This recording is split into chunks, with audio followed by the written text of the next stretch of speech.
Let's say there, folks. This is a Junior. Yeah. Know what this is? No. This is the first electric screwdriver. Okay. The first one ever made. Electric. Manually operated though, but it's an electric screwdriver. Okay. And this is how it works. Manual. See? Now, you're screwing it in. Now, if you want to unscrew it, you flip the switch.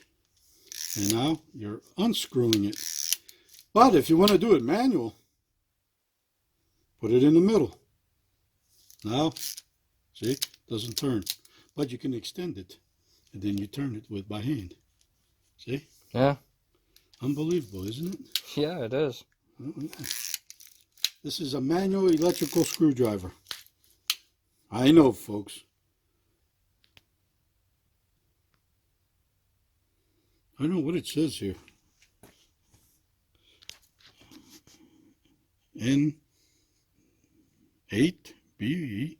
I don't know. I don't know. But this has been a long time. I think this was my father was using this. And then I somehow got it. No, I did not take it from him. But this is it. A manual electrical screw gun. So I use it today. Why? Because if the battery dies out, semi. Okay, folks. Just thought I'd let you know a little flashback. Okay. Later.